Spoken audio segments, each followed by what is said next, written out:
Muy buenos días a todos. Espero que estén todo bien. Iniciamos nuestra clase de fisiopatología, trastornos hemorragíparos. La aula pasada era estados de hipercoagulabilidad. Entonces ya iniciamos con lo contrario de hipercoagulabilidad, que ahora veremos que son los trastornos hemorrágicos. Todo lo que sea trastornos hemorragíparos, obviamente que vamos a ver que existe alguna alteración a nivel de la hemostasia. Muy bien, esto van a encontrar en el libro de Paul. Yo hice este pequeño resumen de la clasificación que se encuentra en los trastornos hemorragíparos. En este caso, veremos que existen hemorragias relacionadas con trastornos plaquetarios, hemorragias relacionadas con insuficiencia del factor de coagulación, enfermedades relacionadas con trastornos vasculares o púrpura no trombocitopénica y, por último, una alteración muy letal que es el SID, la coagulación intravascular diseminada. Iniciamos entonces con la hemorragia relacionada con trastornos plaquetarios. En este tipo de hemorragia encontraremos lo que es la trombocitopenia y alguna alteración en la función plaquetaria, que sería un deterioro a nivel de la función plaquetaria, que también se le puede denominar trombocitopatía. Bien, en la trombocitopenia encontraremos los trastornos inducidos por fármacos, trastornos inducidos por heparina, la púrpura trombocitopénica inmunitaria y la púrpura trombocitopénica trombótica. Cuando existe algún deterioro de la función plaquetaria, va a existir lo que son las enfermedades de adición heredadas, por ejemplo, la enfermedad de von Willebrand, también defectos adquiridos ocasionados por fármacos, enfermedades o intervenciones quirúrgicas. IQ es intervenciones quirúrgicas que requiere circulación extracorpórea, por ejemplo, en la derivación cardiopulmonar.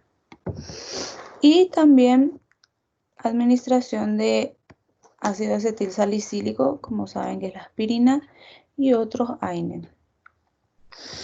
En las hemorragias relacionadas con insuficiencia del factor de coagulación, encontraremos dos tipos de trastornos que ya saben, heredado, que sería primaria, y adquirido, secundaria. Los trastornos adquiridos encontramos las dos más frecuentes, que son las enfermedades de von Willebrand y la hemofilia A y B. En los trastornos adquiridos ya va a ser debido a alguna alteración a nivel hepático, como en las enfermedades hepáticas y o en la insuficiencia de vitamina K.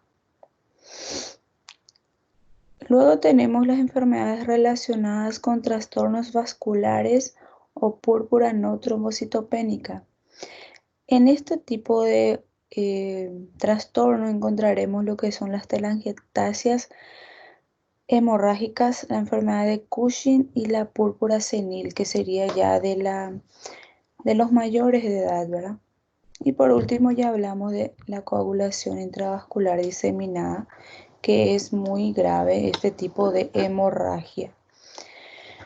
Muy bien, hablaremos un poco de algunos, no de todos. Empezamos entonces diciendo por qué es que ocurren los trastornos hemorragíparos.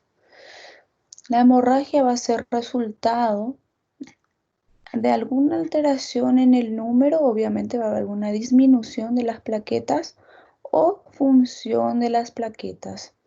Cuando hay algún trastorno a nivel de los factores de coagulación o cuando se ve afectado la integridad de los vasos sanguíneos, ¿sí? De las paredes vasculares. ¿Se acuerdan que en la clase de hipercoagulabilidad habíamos nombrado la trombocitosis? Acuérdense que trombocitosis va a ser el aumento del número de plaquetas.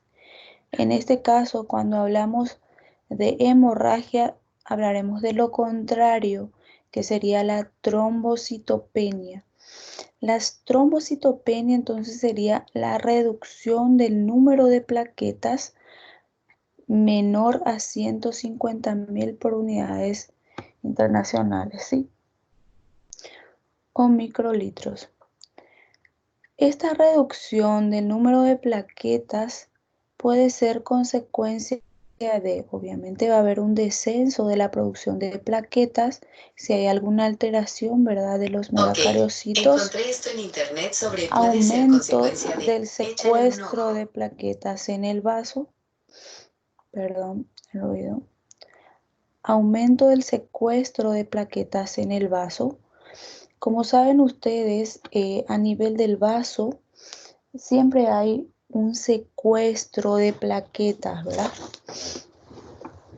En este caso, cuando hay un exceso de secuestro de plaquetas, que sería hasta el 90%, puede ocasionar la disminución del número de plaquetas.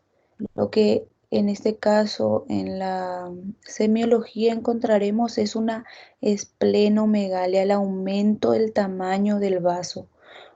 Generalmente, normalmente, ¿verdad? El secuestro de plaquetas a nivel del vaso antes de liberar a la circulación es del 30 al 40%, ¿verdad? Y la proporción puede ser de hasta 90% cuando se encuentra una esplenomegalia. También una reducción de la supervivencia de plaquetas, ¿sí? En este caso, si encontramos una esplenomegalia, podemos corregir esta trombocitopenia, ¿verdad?, haciendo una esplenectomía, ¿sí? Bien.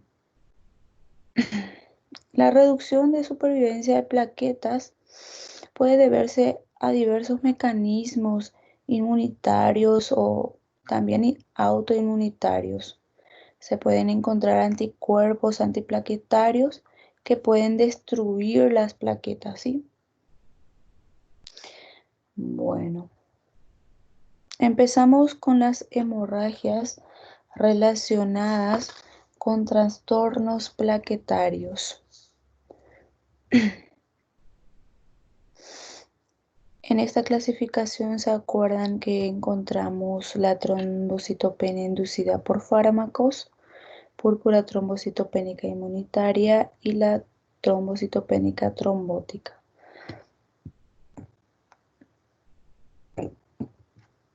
Trombocitopenia inducida por fármacos.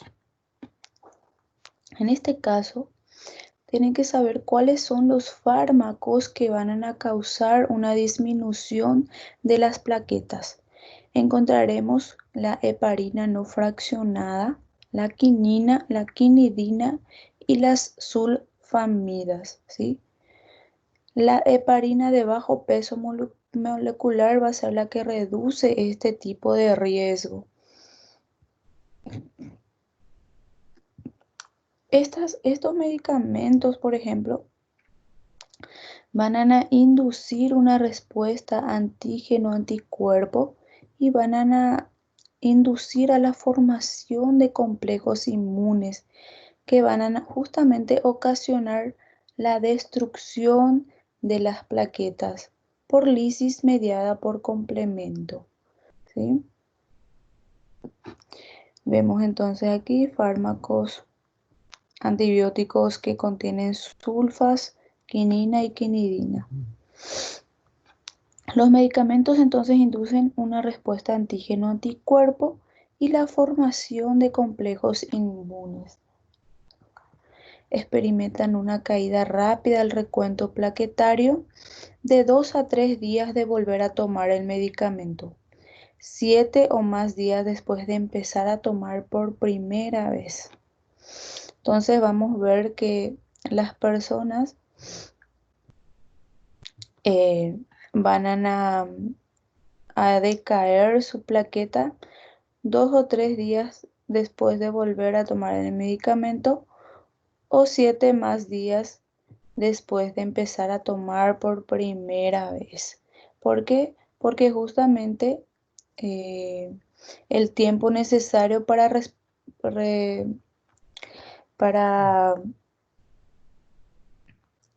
preparar una respuesta inmunitaria va a ser de 7 días. Y después, si la persona deja de tomar ese medicamento, va a aumentar con rapidez otra vez el recuento plaquetario. Luego tenemos la trombocitopenia inducida por heparina. Justamente su nombre ya nos dice todo, ¿verdad? Este tipo de trombocitopenia va a ser por la ingesta de heparina, ¿sí? La heparina, como saben, es un anticoagulante, ¿verdad? El 10% de las personas tratadas con heparina manifiesta trombocitopenia transitoria leve en 2 a 5 días de empezar el fármaco. Justamente se trata también de una reacción inmunitaria dirigida contra el complejo de heparina y factor plaquetario. El tratamiento que requiere es discontinuar de inmediato el medicamento. Acá vemos, por ejemplo, las lesiones que causa este es un miembro superior izquierdo, ¿verdad? Que vemos cómo se ven edematizada y con púrpura ya la mano, ¿verdad? Puede causar incluso una necrosis a nivel. Ya se ve aquí en los dedos, como ven, ya están necrosados, se están empezando a necrosar. Esto que ven se llama púrpura, esta lesión, que es un parche de color púrpura, por eso se le llama púrpura a la lesión. ¿Está? Bien.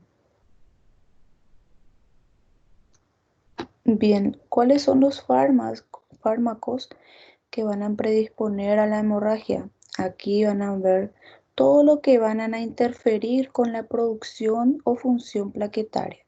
Todos estos fármacos que ven pueden interferir en la producción o en el funcionamiento normal de las plaquetas.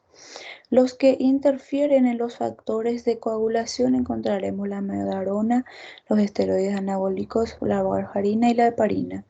Y los que disminuyen las concentraciones de vitamina K, que también es un anticoagulante, ¿verdad? Va a ser los antibióticos y el clofibrato. Aquí vemos las lesiones que causan la trombocitopenia, que son petequias, ¿ven? Las petequias. La equimosis no se ve a este nivel, pero estos son petequias, ¿sí?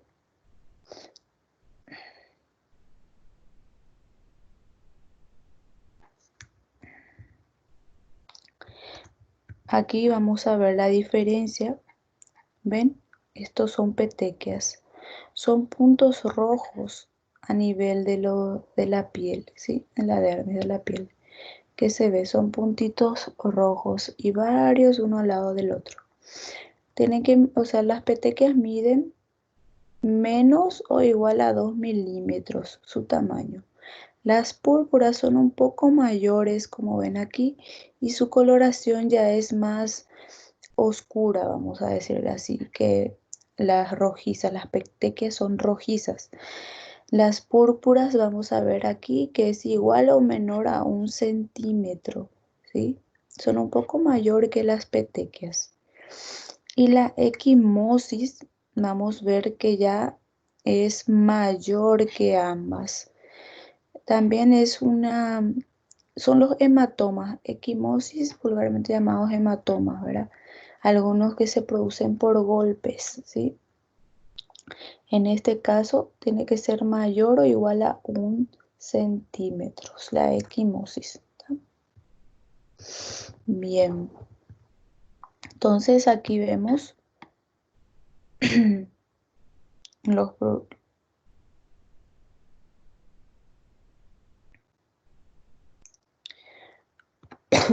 púrpura trombocitopénica inmunitaria. En este tipo de púrpura, entonces, vamos a encontrar que también es llamado la púrpura trombocitopénica idiopática.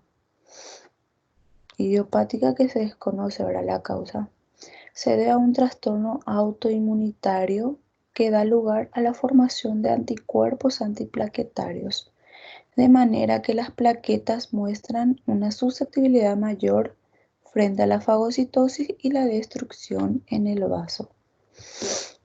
Esto vamos a ver, verán las petequias a nivel de la región del muslo y la pantorrilla, toda la región de los miembros inferiores. Entonces vemos petequias y pequeñas púrpuras, ¿sí?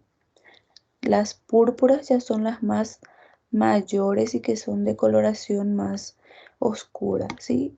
Y las petequias, como ven, son rojizas y puntos pequeños. Entonces así vamos a ver la enfermedad de la púrpura trombocitopénica idiopática. También a este tipo de trombocitopénica idiopática se lo denomina inmunitaria.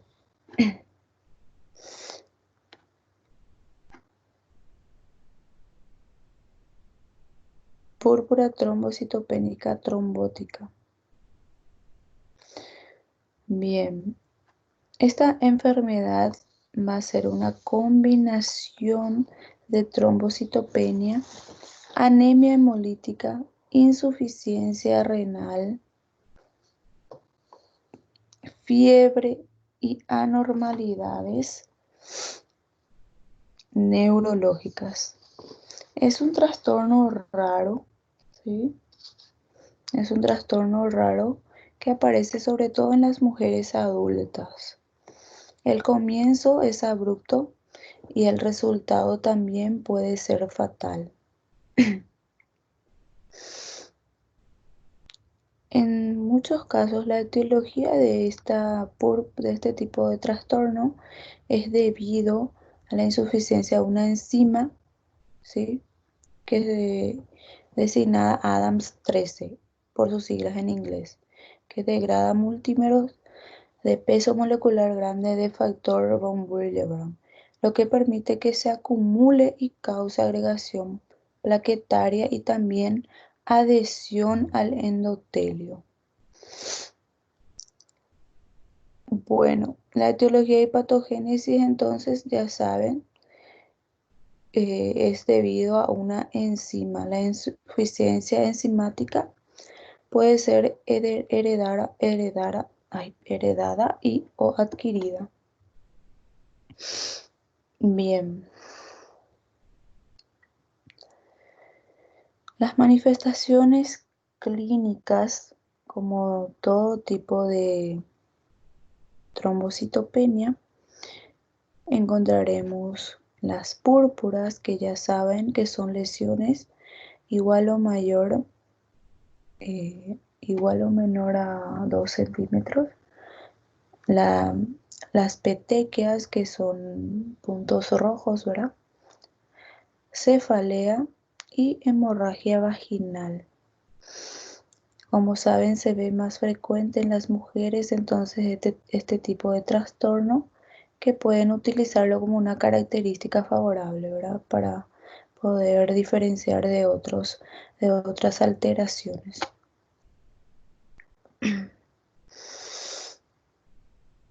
También vimos que había alteraciones neurológicas. En este caso, la cefalea puede llevar también a convulsionar al paciente y también puede alterar su conciencia. Acá vemos entonces las petequias que ya les había dicho, la púrpura y la equimosis, ¿sí? Aquí vemos las lesiones. Se ven las tres características de lesiones de trombocitopenia. Vemos las petequias, vemos la equimosis, ¿ven? Esto es una equimosis. Las petequias y las púrpuras, que son mayores las púrpuras y más rojizas, ¿verdad? ¿Qué es esto? Es una gingivorragia que también es un síntoma frecuente, un signo, ¿verdad? En los trastornos hemorrágicos. ¿Está bien? Bien.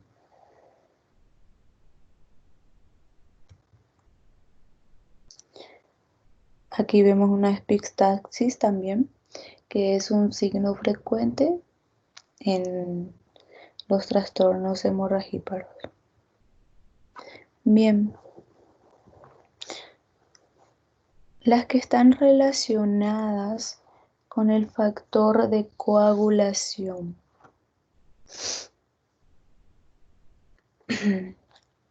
Cuando hablamos de hemorragias relacionadas con suficiencia del factor de coagulación, ¿se acuerdan que habíamos dicho que existían trastornos heredados y adquiridos, verdad?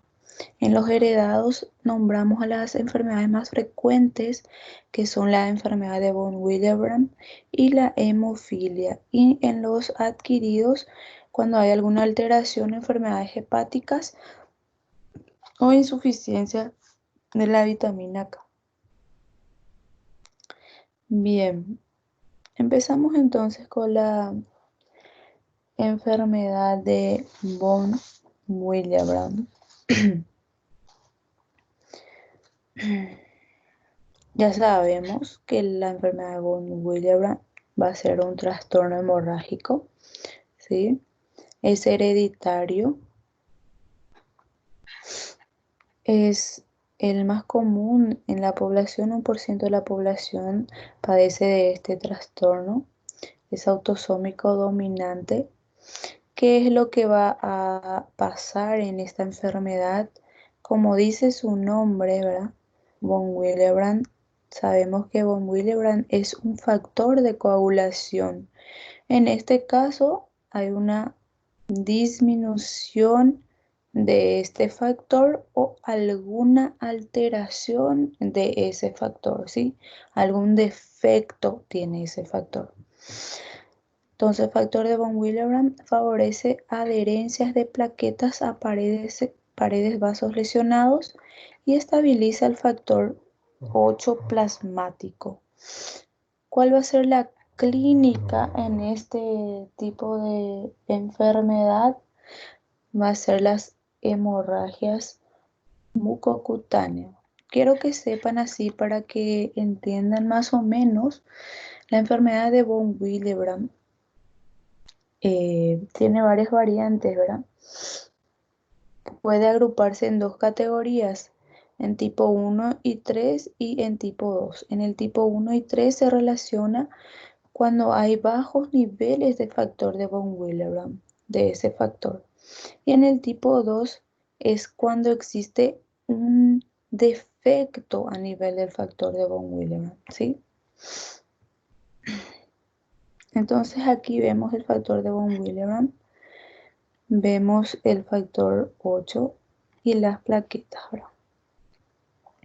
Entonces, ¿hay alguna alteración a nivel de ese factor o hay una disminución?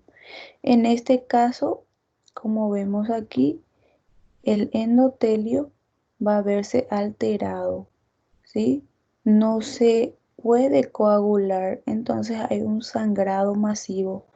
Se ve todo alterado, todas estas enzimas, la de PTXA2, también el colágeno, ¿sí? Va a haber una alteración de la agregación plaquetaria. No puede entonces agregarse las plaquetas para que exista lo que es la coagulación. Entonces ocurre lo que es la hemorragia, ¿sí? Afecta un por ciento, del 1% al 2%. Es un trastorno hemorrágico que se caracteriza por una insuficiencia o un defecto del factor de Willebrand, así como le dicen. ¿Cuáles van a ser las manifestaciones clínicas de este síndrome, de esta enfermedad? Ya sabemos que va a haber hemorragia. ¿En qué lugares más frecuentemente? Hemorragia espontánea nasal, bucal y digestiva. También puede haber un flujo menstrual excesivo, ¿sí? Entonces, eso es lo que ustedes tienen que saber sobre la enfermedad de von Willebrand. ¿Está bien? Eh, estos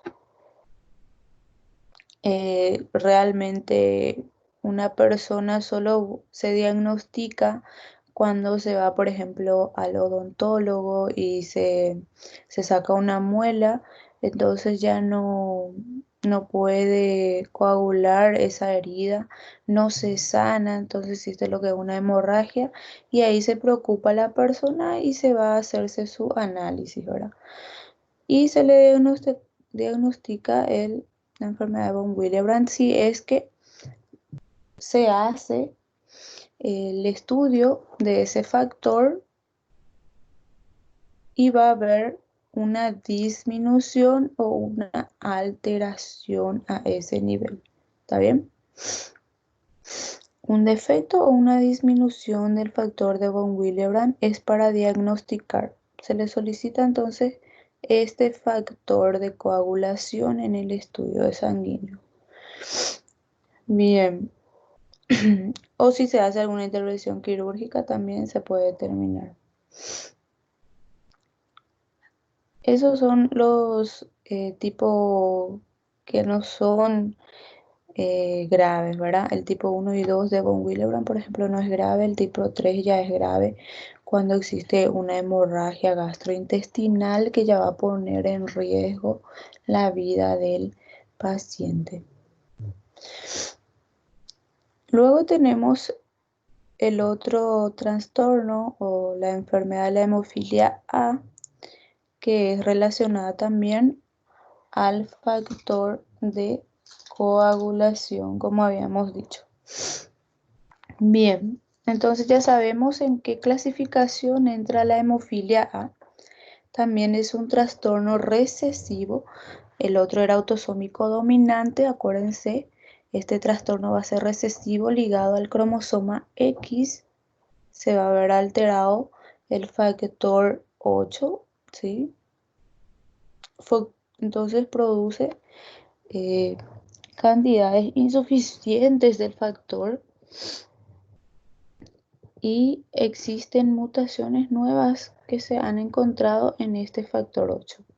Afecta sobre todo a varones, como ya sabemos, está ligado al cromosoma X, pero a los varones va a afectar generalmente. 90% de las personas con hemofilia ya dijimos que va a producir cantidades insuficientes del factor 8 y 10% produce forma defectuosa. Es más o menos similar a la enfermedad de von Willebrand, ¿sí? Bien.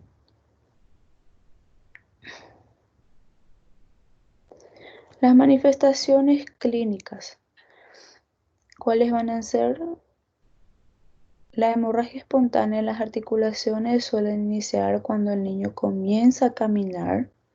La hemorragia tiene lugar en tejidos blandos, tubo digestivo, cadera, rodilla, codo y articulaciones del tobillo.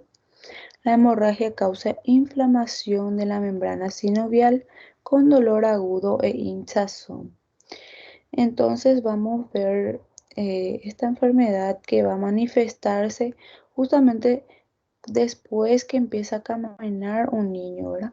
Puede ocurrir hemorragias a nivel de las rodillas, de la cadera, del codo, de la articulación del tobillo. Y estas hemorragias, ¿qué es lo que van a hacer? Van a causar un tipo de inflamación a nivel de las articulaciones. Entonces hay un dolor y va a haber un edema, ¿verdad? Un hinchazón, vulgarmente dicho. Sin el tratamiento adecuado, la hemorragia crónica y la inflamación pueden producir lo que es una fibrosis articular y contracturas. Justamente si esto se complica, puede resultar una incapacidad mayor, ¿verdad? En estas personas que padecen de hemofilia A, el tratamiento justamente va a ser prevenir el traumatismo, ¿sí? Esta persona no puede sufrir de accidentes, se debe evitar el consumo de aspirinas y otros AINES. Como saben, eso afecta la función plaquetaria. Y el tratamiento también puede ser la restitución del factor 8, ¿sí? Que va a reducir el daño musculoesquelético.